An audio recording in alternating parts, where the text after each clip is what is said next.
Bismillahirrahmanirrahim. Assalamu alaikum. Today I am here to present the topic of capital budgeting. आज हमारे पास जो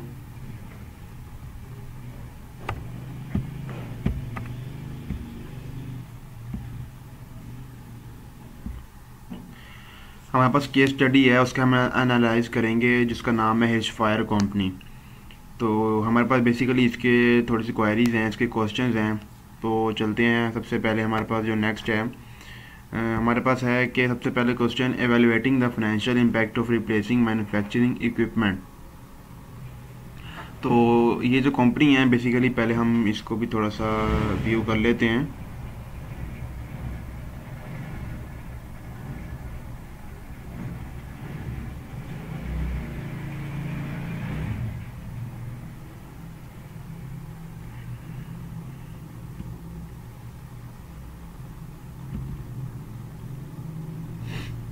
ये हमारे पास आ गई है।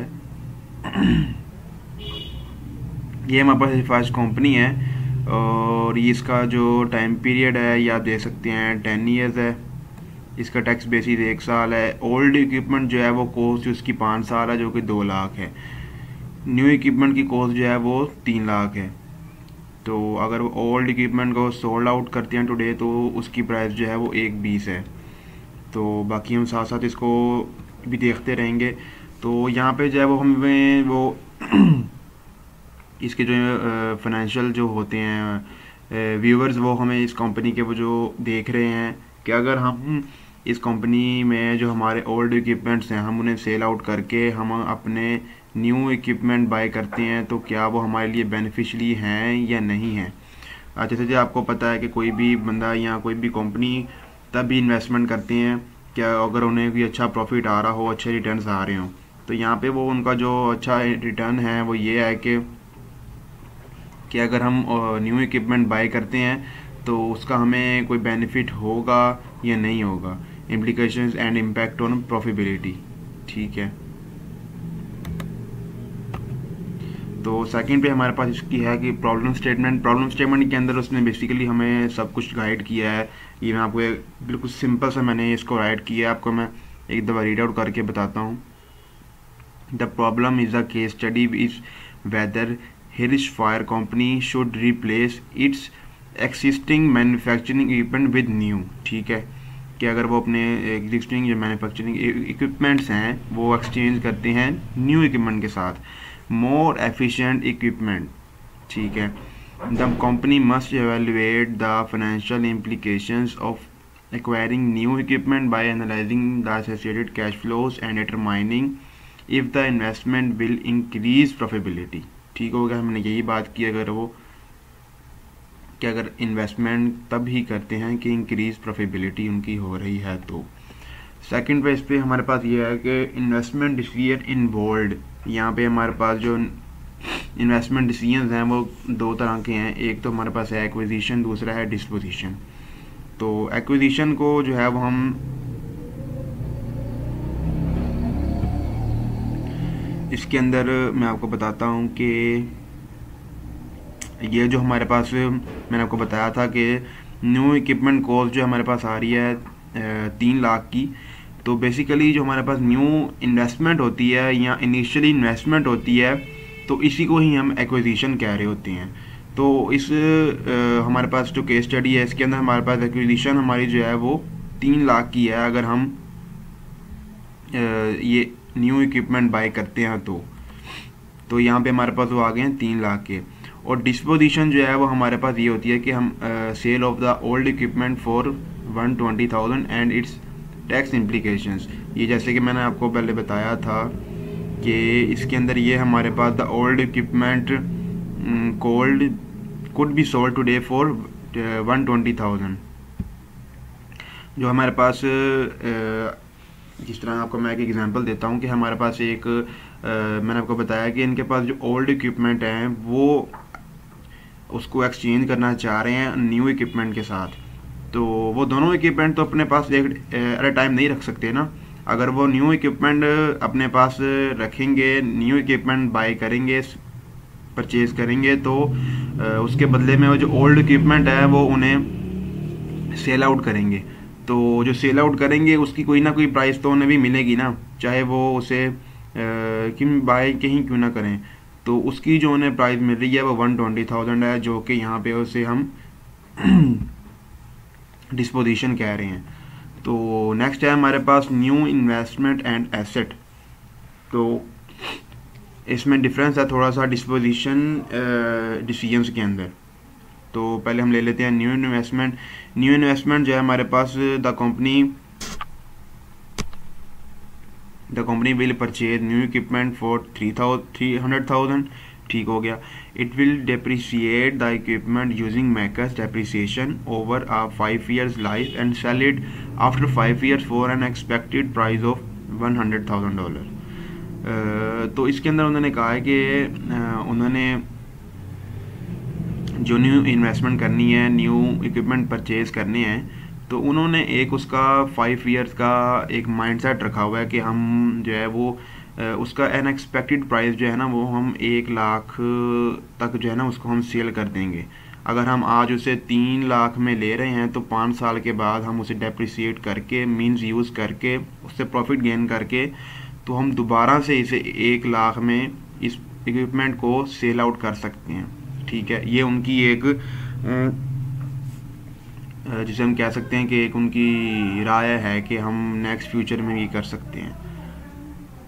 तो नेक्स्ट हमारे पास एसेट डिस्पोजिशन है। एसेट डिस्पोजिशन के अंदर ये है कि the old equipment can be sold today for 120,000।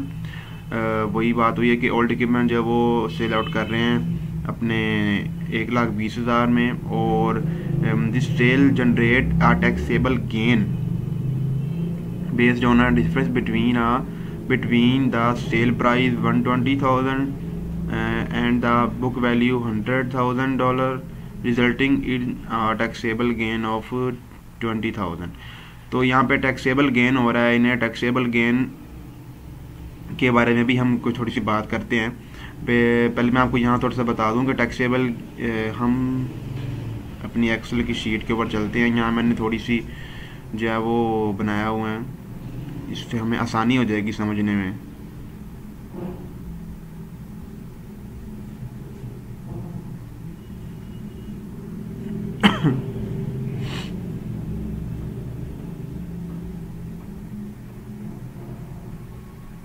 ये हमारे पास आ गई एक estimated incremental cash flows from the replacement of facilities at the his fire company, ठीक है।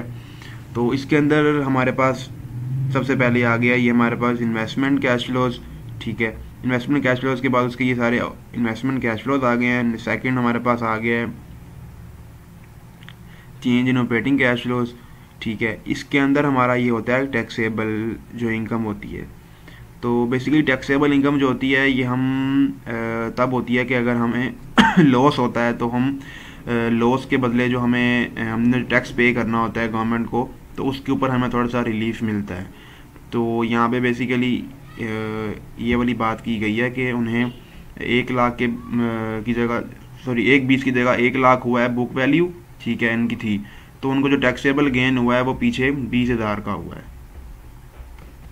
नेक्स्ट है हमारे पास depreciation affect on taxes. Depreciation का क्या अफेक्ट होता है टैक्स के ऊपर, तो ये हम यहाँ से अब हमें लाइन से बात होगी। तो जब ये हम बात समझेंगे तो आपको जो टैक्सेबल इनकम जो हमने पीछे बात की है टैक्सेस की, उसकी आपको थोड़ी अच्छी समझ आ जाएगी। हम दोबारा से अपनी एक्सेल की शीट के ऊपर चलते हैं और आपको मैं ज़रा डिटेल से बताता हूँ कि बेसिकली जो हमारे पास डेप्रिसिएशन होती है ना, ये हमारी ऑपरेटिंग कैश फ्लोज होते हैं। ये देखें हमारे ऑपरेटिंग कैश फ्लोज आगे, और ये हमारा आ गया है डेप्रिसिएशन। और जो डेप्रिसिएशन होता है ना, ये एक बुक वैल्यू होती है, मतलब कि इसकी कोई भी एक फिज़िकली इसका ना कोई काम नहीं होता, ना ही ये कोई रिप्रेजेंट कर रही होती है, ना ही ये हमें कोई प्रॉफिट होता है इससे, ना ही कोई लॉस होता है। मींस कि इसके साथ जो हमारी जो सारी जो बाकी आ रही हैं हमारी जो एंट्रीज़ हैं, ये हमें इस कंपनी के अंदर हमें की गई हैं और ये हुई हैं।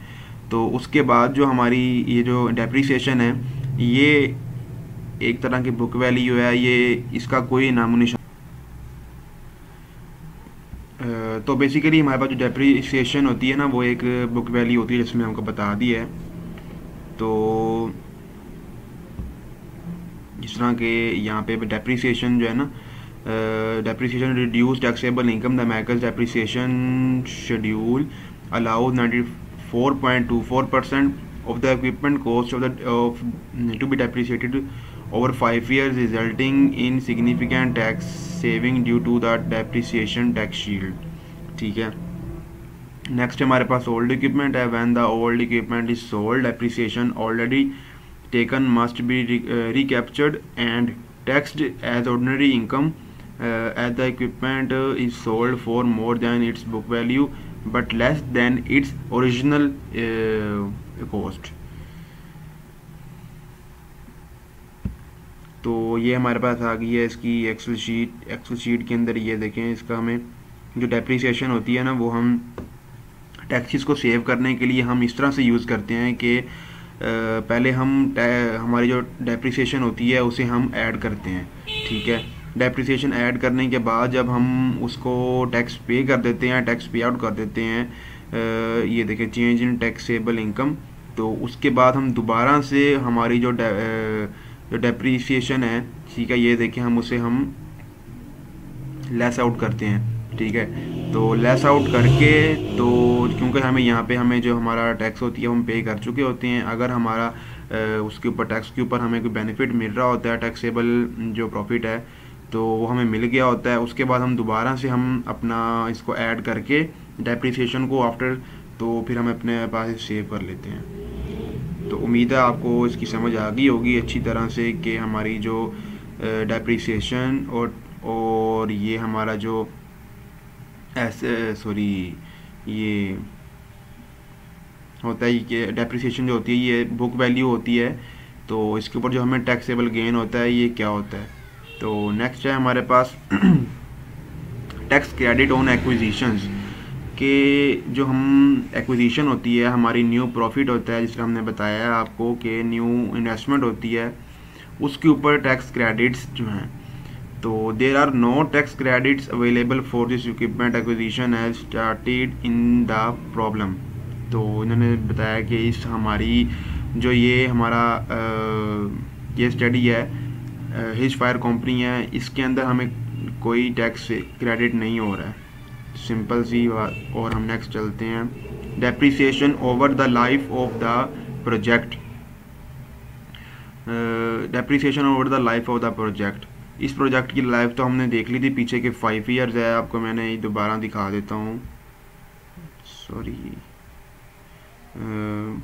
ये देखें, ये हमारे पास 10 ईयर इसकी लाइफ ये आ गई है कि सैल्वेज वैल्यू, और इसकी जो क्लासिफाइड ईयर्स हैं ये हमारे 5 ईयर इसकी आ गई है लाइफ। तो इसके अंदर हमारे पास न्यू फर्स्ट पे है कि new equipment will be depreciated using the modified accelerated cost recovery system, makers 5 years life। ठीक है। और विद डेप्रिसिएशन रेट जो है हमारे पास 20%, 32%, 19.2%, 11.52% and 11.52% over the first 5 years. ये भी आपको मैं बता देता हूँ कि यहाँ पे कंफ्यूज ना होइएगा कि ये जो हमारे पास डेप्रिसिएशन रेट्स लिए गए हैं, डिफरेंट परसेंटेजेस हैं, ये बेसिकली जो मैकर्स होता है ये इसके फिक्स होते हैं। अगर हम इसके 3 साल का मैकर्स लें या 5 ईयर्स लें या 10 ईयर्स लें, तो ये हमें इसका फिक्स जो होती हैं ये होता है कि इसकी जो परसेंटेज वैल्यूज़ होती हैं, ये रेट जो है इसका फिक्स आउट होता है।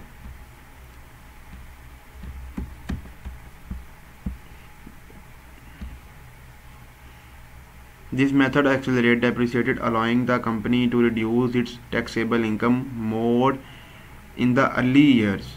ठीक है। सेकंड पे है the old equipment has been depreciated using straight line depreciation over 10 years. और जो ओल्ड इक्विपमेंट्स हैं उसके बारे में उसने डेप्रिसिएट किया हुआ है using straight line depreciation use किया हुआ है, वो भी 10 ईयर्स का। फर्स्ट हमारे पास जो न्यू इक्विपमेंट है उसके अंदर उसने यूज़ किया है 5 ईयर्स मैकर्स। सेकंड जो हमारे पास ओल्ड इक्विपमेंट है उसके अंदर यूज़ है हमारे पास स्ट्रेट लाइन डेप्रिसिएशन मेथड जो होता है, और वो भी 10 ईयर्स के साथ। नेक्स्ट है हमारे पास cost implication of old equipment. Old equipment के ऊपर हमारी क्या कॉस्ट आई हैं। The book value of the old equipment is 100,000 and it can be sold for 120,000 resulting in taxable of 20,000, जो कि हम बात कर चुके हैं पीछे भी। This gain is tax as a recapture of depreciation at 35%, leading to a tax allot outflow of 7,000।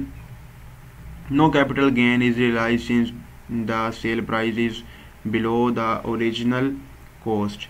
तो इसके लिए भी हम अपने एक्सेल की शीट पर चलते हैं।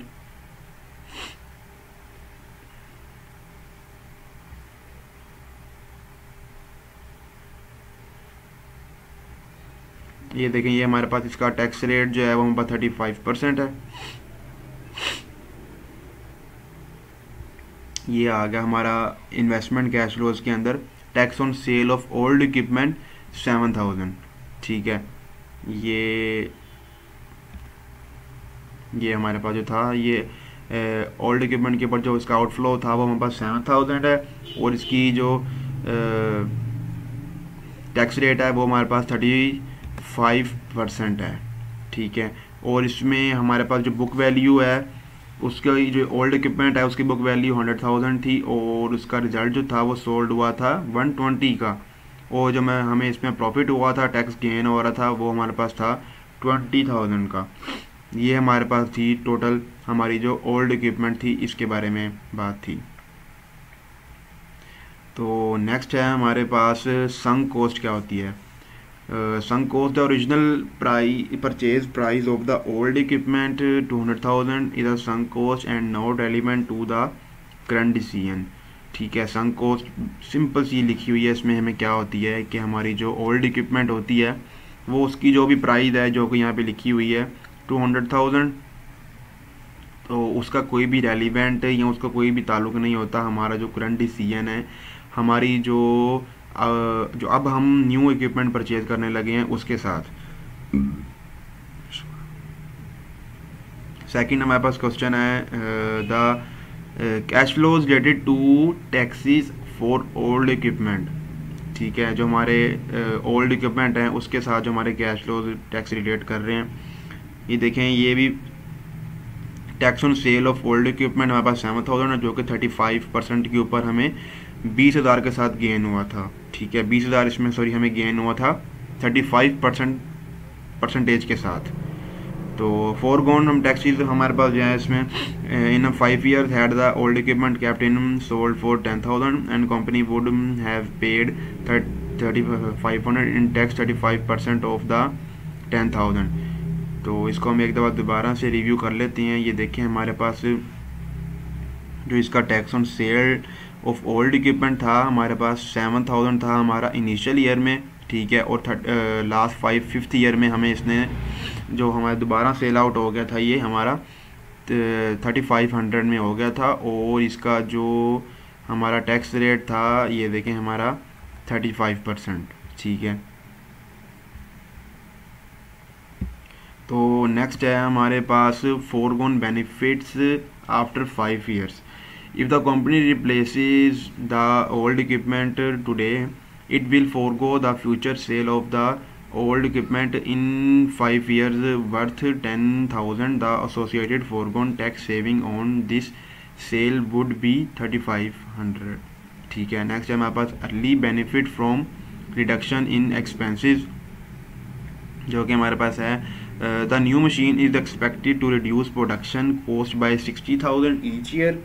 ये देखें, यहाँ पे थोड़ी सी बात है कि हमारी जो रिडक्शन है एक्सपेंस भी हमें बता रहे हैं कि हमें क्या प्रॉफिट हो रहा है, कि हम न्यू इन्वेस्टमेंट जो कर रहे हैं, न्यू इक्विपमेंट जो परचेज़ कर रहे हैं उसका हमें क्या प्रॉफिट क्या हो रहा है, क्या हमें बेनिफिट हो रहा है। ठीक है, सेल पहले भी हो रही थी, सेल अब भी हो रही है, हमें क्या बचत ज़्यादा क्या हो रही है। तो उसमें वो बता रहे हैं कि हमारी जो प्रोडक्शन की जो कॉस्ट आ रही थी ना वो हमारी 60,000 ईच ईयर जो है वो कम हो गई है। वो इस तरह से कि हमारी हो सकता है कि हमारी जो ओल्ड इक्विपमेंट है वो आपको पता है कि पुरानी मशीनरी ज़्यादा कॉस्ट लेती है आया कि न्यू इक्विपमेंट की।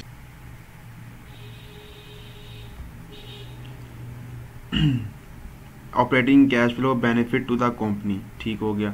नेक्स्ट है हमारे पास नो इफेक्ट ऑन रेवेन्यू। तो इसका हमारे पास जो इफेक्ट है इस हिस्सेदार कंपनी का, ये इसका हमारे रेवेन्यू के ऊपर कोई इफेक्ट नहीं हो रहा है।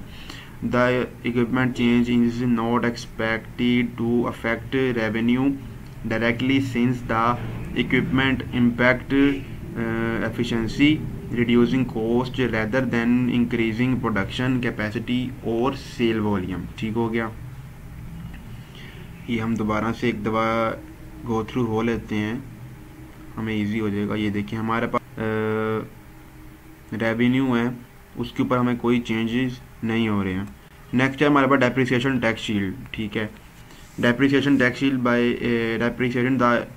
by depreciating the new equipment using makers, the company reduce its taxable income, lowering the taxes owed.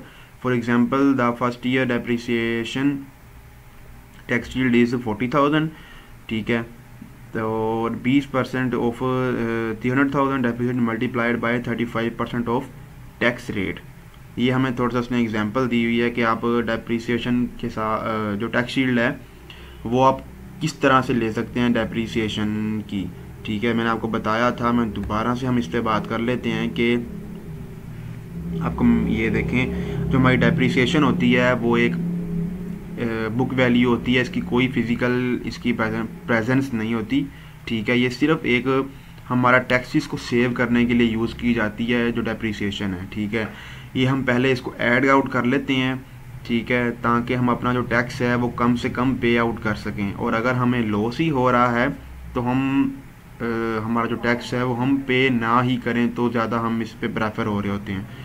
तो इसलिए हम इसको यूज़ करती हैं कंपनीज जो होती हैं डेप्रिसिएशन को, ठीक है। तो जब हम टैक्स पे कर लेते हैं, हमारा जो बन रहा होता है, तो उसके बाद हम दोबारा से इसे ऐड कर लेते हैं अपनी एंट्रीज के अंदर। नेक्स्ट है हमारे पास how managers make investment decision. ये तो इसके ऊपर हम जितनी बात कर लें उतनी कम है कि जो मैनेजर्स होते हैं, ठीक है, इसमें थोड़ी सी मैंने ये बताई हुई है कि managers make important investment decisions bye evaluating incremental cash flows both investment and operating, considering tax implications, depreciation and other factors like sunk cost. They use tools like net present value NPV and internal rate of return IRR. ये 2-3 methods हैं वो use करते हैं, ठीक है, कि हम जो मैनेजर्स हैं वो न्यू इन्वेस्टमेंट करने से पहले। इसमें हमारे पास की लर्निंग क्या है, की लर्निंग इस हमें इस केस स्टडी से क्या सीखने को मिला है। तो this case study illustrate the importance of considering all aspect of a replacement decision including, ठीक है। सबसे जो हमारे पास मेन बात है वो ये है कि हम रिप्लेसमेंट डिसीजंस को इसके अंदर हम बहुत अच्छे तरीके से जज कर सकते हैं कि अगर हम किसी भी जगह पे हैं, कोई भी कंपनी है हमारे पास या किसी जगह पे हम काम कर रहे हैं, फॉर एग्जांपल अगर हम कोई एम्प्लॉय को ही हम रिप्लेस आउट कर रहे हैं तो उसके लिए हमें बहुत हेल्पफुल है। सेकंड है हमारे पास depreciation methods and their impact on taxes, जो कि मैंने आपको 3-4 दफ़ा बात की है कि डेप्रिसिएशन क्या होती है और इसका हमारे टैक्सेस के ऊपर क्या इम्पैक्ट हो रहा होता है।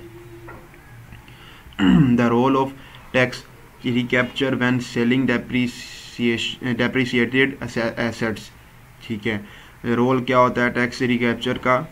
मैं थोड़ा सा बता देता हूँ दोबारा से कि हमारा जो डेप्रिसिएशन होती है वो उसका ये रोल होता है कि हमारा जो टैक्सेस है उसको हम सेव कर रहे होते हैं।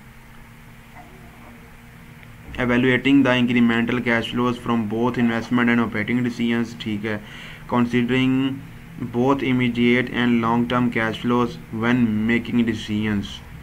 ये देखें कितनी अच्छी बात है कि हम considering both immediate and long term cash flows when make decisions, कि हम लॉन्ग टर्म जो हमारे पास कैश फ्लोज हैं हम उसके डिसीजंस को हम जानते हैं कि इसकी ज़रूर कि हमारे पास हम किस तरह से कर सकते हैं।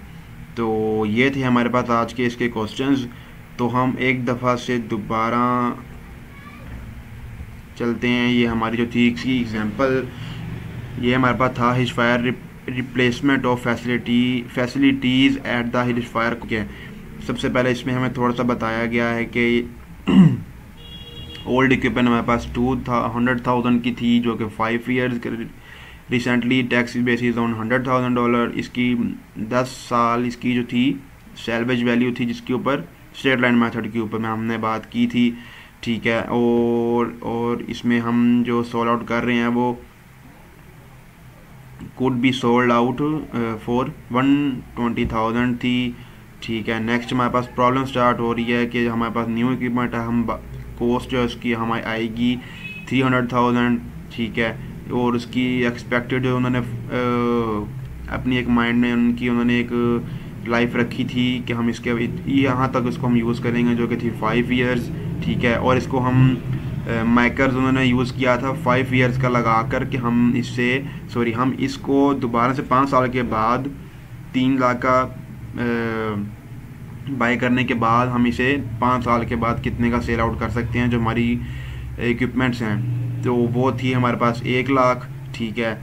और हमें इस खर्चे का, इस न्यू इक्विपमेंट का हमें बाय करने का हमें क्या प्रॉफिट क्या होगा, ठीक है। और वो ये था कि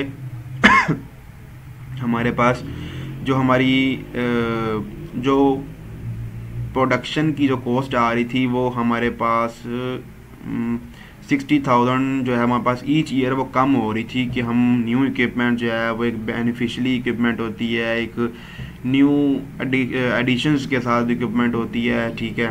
वो ओल्ड इक्विपमेंट्स तो आपको पता है कि हम कोई भी न्यू चीज़ लें वो ओल्ड के से निस्बत बहुत अच्छी होती है। तो उसके साथ हम इनको 60,000 जो है वो ईच ईयर का प्रॉफिट हो रहा है। इट्स मोर एफिशिएंट भी थी जो भी है उनकी जो न्यू इक्विपमेंट है, ठीक है। और ही for expect to reduce its inventory by 10,000 as soon as a equipment is replace in services. क्या बात है। और इसमें जो उन्होंने टैक्स रेट है वो 35% है, ठीक है। इसका एनालाइज हम किया है हमने। और एक दफ़ा हम दोबारा से चलते हैं अपनी एक्सेल शीट के ऊपर, इसको हम थोड़ा डिटेल से देख लेते हैं। हमारी जो एक्सेल शीट है, ठीक है, इसके अंदर हमारे पास जो इन्वेस्टमेंट कैश फ्लोज आ गए। सबसे पहले हम दोबारा से वही चीज़ को हम दोबारा मैं रिपीट कर रहा हूँ। तो ये हमारे पास आ गया इनिशली, अगर हम परचेज ऑफ न्यू इक्विपमेंट 300,000, ठीक है। और सेल ऑफ ओल्ड इक्विपमेंट हमारे पास थी 120,000। सेल ऑन ओल्ड इक्विपमेंट हमारे पास टैक्स था जो सेल ओल्ड इक्विपमेंट के ऊपर हमारे पास लगा था 7,000 का, ये हमारे पास रिड्यूस होगा। डिक्रीज इन इन्वेंट्री 10,000 था। और टोटल इन्वेस्टमेंट कैश फ्लोज हमारे जो बनेंगे वो थे 177,000, ठीक है। और हम 5th ईयर के अंदर हम इसको देखेंगे। सेल ऑफ न्यू इक्विपमेंट जो था हमारे पास था 1 लाख का। उन्होंने कहा था कि अगर हम इसको एक एस्टिमेट लिया था कि 5 साल के बाद हम इसको दोबारा से इक्विपमेंट को हम सोल्ड आउट हुआ है हम कितने का करेंगे, 1 लाख का। नेक्स्ट है कि हमारे पास tax on sale of new equipment, उसके ऊपर हम 28,000 का जो उन्होंने एक टैक्स भी रखा हुआ है कि हम इतना उस पर टैक्स पे करेंगे। Forgone tax on old equipment 10,000। Forgone tax on sale of old equipment 3,500, ठीक है। Increase in inventory -10,000। Total investment cash flows हमारे पास आए हैं 54,548 with the help of tax हमारे पास जो है वो 35% है, ठीक है। ये हमारे पास यही है, ऊपर वाली जो सारी चीज़ सेम है, ये 54,000 तक आ गई। नेक्स्ट यहाँ पे हमारे पास है ऑपरेटिंग कैश फ्लोज। तो इसके अंदर सबसे पहले हम इसमें से रेवेन्यू और एक्सपेंस इनको हम माइनस करेंगे। रेवेन्यू मैंने आपको बताया था कि हमारे पास रेवेन्यू इसके अंदर नहीं है, इसलिए उसके ऊपर कोई इफेक्ट नहीं हो रहा। एक्सपेंस हमारे जो हम दिए हुए हैं वो है 60,000 का, उसको हम लेस करेंगे। उसके बाद हम सबसे पहले हम अपनी डेप्रिसिएशन को लेस करेंगे, ठीक है, जो कि हमने 5 ईयर्स मैकर्स के साथ निकाली हुई है, मैंने आपको बताया। तो उसको हम लेस करेंगे। लेस करने के बाद हम अपना टैक्सेबल इनकम जो हमारी बन रही है वो 20,000 फर्स्ट ईयर की है, ये आ गई ये आ गई 50 ईयर की 45,440। उसके बाद change in income after tax, ठीक है, और ये आ गया हमारे पास। ऐड कर दिया दोबारा से हमने डेप्रिसिएशन को, कि हम अपने पास अब सेव करनी थी इस इंट्रीज को, तो क्योंकि हमने पहले टैक्स पे कर दिया है लेस करने के बाद डेप्रिसिएशन। तो ये हमारे पास इसका आ गया है change in operating cash flows, और ये आ गया हमारे पास इसका टोटल नेट कैश फ्लोज। ठीक हो गया, 5th ईयर का 98। तो उम्मीद है आपको अच्छी तरह से समझ आ गई होगी। ये हमारे पास थोड़ा सा डेप्रिसिएशन का मैंने डिफरेंट से एक टेबल बनाया हुआ है जिससे थोड़ी समझने में आसानी हो जाएगी। ठीक है, तो ये देखें, ईयर दी हमारे पास 5 साल हैं। Rate of depreciation on new equipment 20%, 32। ये हमारे पास इसकी परसेंटेजेस आ गई। मेकर्स की ये होती हैं ये 5 साल की परसेंटेज। ठीक है, मैं आपको दोबारा बताया था कि ये फिक्स होती हैं, ये मैंने अपनी तरफ से नहीं ली हुई। जो परसेंटेजेस हैं ये मेकर्स 5 ईयर्स के लिए ये परसेंटेजेस फिक्स आउट होती हैं। तो हम इसका हमने depreciation expense for the new equipment आ गया। फर्स्ट ईयर का 60,000, ठीक है। सेकंड ईयर का 96, थर्ड ईयर का ये इस तरह आ गया, सो ऑन। ठीक है, उसके बाद हमने निकाला depreciation expense on old equipment, वो आ गया हमारे पास फर्स्ट ईयर का 20,000 एंड सो ऑन।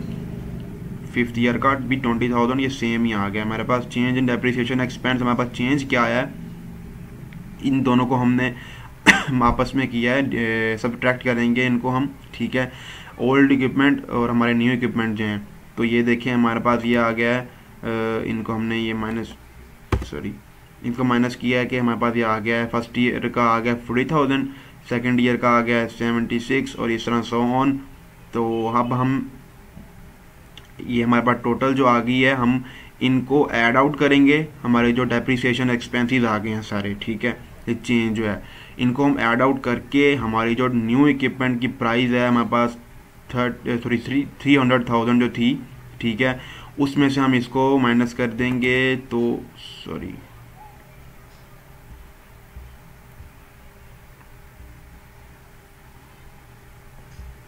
तो हमारे पास ये टैक्स बेसिस हमारी आ जाती हैं। ठीक हो गया। एक दफ़ा हम दोबारा से हमारी डेप्रिसिएशन को देख लेते हैं। इसके लिए इनकम स्टेटमेंट है, ये एक सिर्फ ये कहीं ये उसके साथ हमारी जो है एवेलुएट नहीं कर रही जो हमारी केस स्टडी है, क्योंकि ये मैंने जो सारी प्राइजेज हैं ये मैंने अपनी तरह से लिखी हुई हैं। तो इनकम स्टेटमेंट आ गई। सबसे पहले हमारे पास रेवेन्यू आ गया, ठीक है, 1 लाख का। रेवेन्यू मैंने लिया हुआ है यहाँ पे 10 मिलियन का, ठीक है। उसके बाद हमारे पास एक्सपेंस आ गया। हम जो माइनस करते होते हैं, एक्सपेंस माइनस करेंगे 5 लाख, और हमारे पास ग्रॉस प्रॉफिट आता है 5 लाख। ये यहाँ पे कोई मिस्टेक है, ये 0 एक ज़्यादा किया हुआ है, ठीक है। ऑपरेटिंग क्या है, एक्सपेंस हमारे पास आ गया, ठीक है। हम उसको अब लेस करेंगे, डेप्रिसिएशन हमारी 50,000, ठीक है। ये देखें हम ऑपरेटिंग कैश फ्लोज के अंदर हम यूज़ करते हैं हमारी डेप्रिसिएशन जो है उसको हम माइनस करते हैं। तो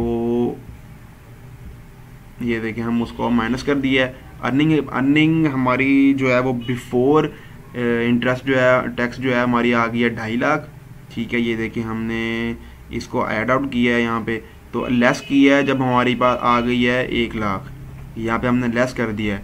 तो यहाँ हमने जब लेस किया है तो यहाँ पे हम इसको यूज़ करके हमारा जो हमने टैक्स होता है वो हम पे आउट कर लेंगे, जो कि मैंने 40% यहाँ पे एक सिर्फ सोचा हुआ है। तो अगर हमारी कंपनी को अगर लॉस हो रहा है तो वो कोशिश करेंगे यहाँ पे टैक्स को बचा लें। अगर टैक्स पे करना पड़ रहा है तो कोशिश करेंगे यहाँ पे कम से कम टैक्स पे करना पड़े। उसके बाद दोबारा से डेप्रिसिएशन को हम ऐड करेंगे और हमारा नेट प्रॉफिट जो है वो बन रहा है 2 लाख का, ठीक है। इन रेवेन्यू था 1 लाख का। प्रॉफिट तो यहाँ पे हमें हो ही रहा है, लेकिन जो कंपनीज हैं, जो बिजनेसेस हैं, वो बेसिकली ज़्यादा से ज़्यादा कोशिश यही करते हैं कि हमें जो गवर्नमेंट को टैक्स पे करना पड़ता है वो हमें कम से कम पे करना पड़े, तो इसलिए वो डेप्रिसिएशन को यूज़ करती हैं। तो ये थी हमारी आज की हिज फायर कंपनी के ऊपर डिटेल से हमारी बात हुई है। मैंने क्वेश्चंस भी इसमें से निकाल के उसके ऊपर भी आपको समझाया है। टोटल मैंने इसकी एक्सेल शीट के ऊपर इसको मैंने ये देखें, मैंने इसको खुद एक्सेल शीट के ऊपर मैंने इसको बनाकर तो इसको आपको मैंने डिटेल से समझाया है। जो इसकी मेन जो इसके अंदर चीज़ें थी हमारे पास, सबसे पहले डेप्रिसिएशन, उसके बाद टैक्स बेसिस, हमने इसको डिटेल से मैंने आपको बताया है। तो अगर आपका मज़ीद इसके अंदर कोई क्वेश्चन है तो आप कमेंट बॉक्स में पूछ सकते हैं। तो आज के लिए इतना ही। अल्लाह हाफिज़, बहुत शुक्रिया।